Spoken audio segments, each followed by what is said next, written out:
Mizzle time! Just look at that. It's so cool. I'm really surprised that survived the mail, but I love it. Ooh, this one's big. Well, this one's a whole letter, so I'm not going to read that. The tag, it says, design a new system of writing. That's going to be cool. What is this? It's obviously a pennish sort of thing, but it's huge and fat. Engraver pen? That's so cool! Oh my gosh! Okay, let's do this! So I decided to do my alphabet is sort of a phonetic alphabet, and I started with the vowels, because vowels are an easy place to start, a nice small group of things. I knew I wanted to do solid shapes, because your mouth makes shapes when it is open and saying vowely things. So I kind of categorized it by shape. A, basically the same shape, just very small variations, so I made them all rectangular. And as you can see, I actually did sort of a creative license and switched the a and the because we use the sound so much more in our accent, really, that just the square was so much easier to have that as an instead of the a. I, all triangles, as you can see, and then o, u, u. Again, just decreasingly gets a little bit smaller, and so then I did diamond-y things and then a triangle in there because, you know, nobody's perfect. Then down here I have compound vowels, which are vowels that are really more than one sound. It's not just one sound. So A, your mouth changes when you form that. It's not one long drawn-out sound. It's A, E, E. So I put the E and the E sound together, those shapes together, to create the new shape for A. And I did that for all of the compound ones that I could think of, but I just keep thinking of more and more as I am using this alphabet. Things like we use so much. Angela can't, can you do the can? It's a sound that we use so much that I actually gave it a whole separate little symbol. Then I moved on to the consonants, which were a lot of fun, though very difficult. To get started on them, I had to group them a lot. I had to try and categorize as much as I could, and I did that, again, by mouth shape, the shape of your mouth while you are saying the consonants. And what I discovered was that in most of the sounds that we make, there's a hard version and a soft version. So I'm not talking about j and g. They're really not even connected at all. I don't know why we call them the same letter. But F and V, it's the same mouth shape, but just one is harder than the other one.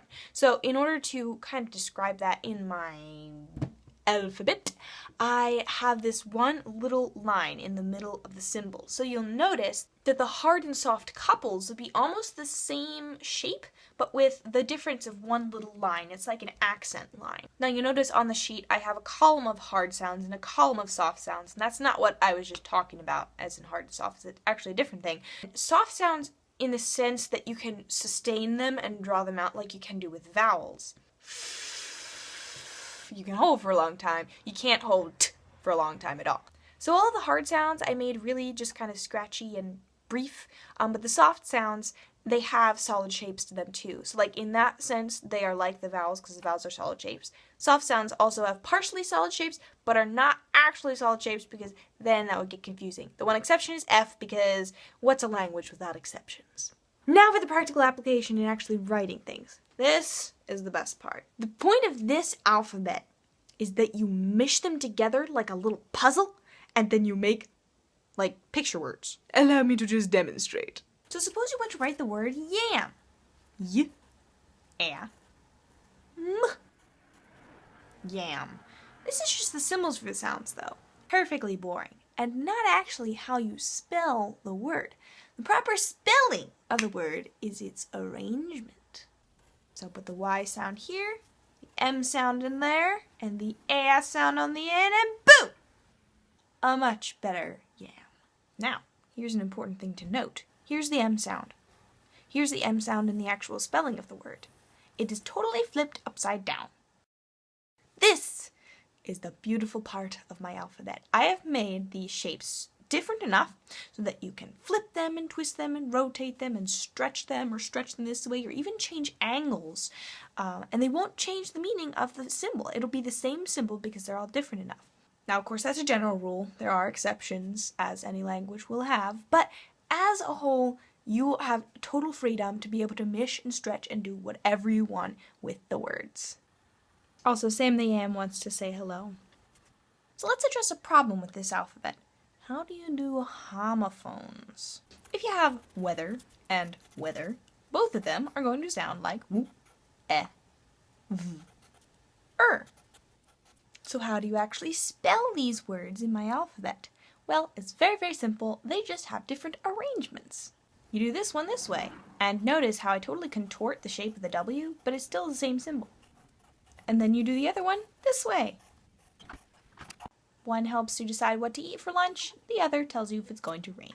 And this is so cool, because when you have a phonetic alphabet, it totally obliterates any possibility of accents. You know, we say Murray was merry when he married Mary, and our dear cousins in Ohio say Mary was merry when he married Mary. It doesn't make sense to have that sort of difference when you're writing exactly how they sound. So instead of having dialects of voice, people get dialects of writing. I realized this when I asked my siblings and mother to write their own names. When Christina was watching me write my own name, she just kept seeing things. She'd be like, that looks like a TV. That looks like a computer. That looks like the TARDIS. So it makes sense that when I wrote out her name for her and asked her to fit it together, she made it into a picture. She made it into a little mansion. She thought it was really, really cute. Teresa decided to put them in a line still, kind of artistically, and then put dots in between to make them like really flow together. So cool! Mom, ever the linguist, was not satisfied with just mushing them together just any which way. She needed to have a system. So it goes typical, left to right, up to down, outwards to inwards. J, t. And Anna Grace just kind of stuck them together how she liked them and just colored in all the shapes, which is another thing you could do, put patterns and things. Oh, the possibilities are endless. I really like my alphabet. So now I'll show you my name. Wait, no I won't. Ha ha ha ha. It has been far too long since you've posted on this channel, Maria, and now I will leave you in suspense until you complete this challenge. You must write your name, or anything you want, in my alphabet. Be as creative as you want with color, with fill, with pattern, anything that you want to put inside it. Also, if you want to add other shapes, anything circular or squiggly is not a part of any of the letters, so you can do that and it won't count as a letter. Just a few guidelines for when you put the words together and different contortions that you are and are not allowed to do. As a general rule, you are allowed to flip and twist all of these shapes as much as you possibly want, except some of the vowels. A and ah must remain respectively horizontal/vertical, although you're allowed to make them as long or wide as you want as long as they're not square. And you can't rotate the sound because that would turn it into an O sound. E can be either equilateral or any sort of acute isosceles, and the sound can be any degree of obtuse isosceles that you want. Neither of these can ever have right angles because and I have those. Has to be a right isosceles, so each of these legs has to be the same. And I has to be a right scalene. But other than that, you can choose dimensions and things like that. F and G are just a little bit too similar, so make sure that if you're going to change the angle for F, you make it smaller, and the angle for G, you just make it wider. H and S are also very similar. You just have to make sure this side of the H matches this side and it doesn't get longer like it is on the S. Now on all the other ones, as far as I can tell, maybe you'll find differences when you're actually working with the alphabet. For all the other ones, you can lengthen lines and shapes and anything as much as you want.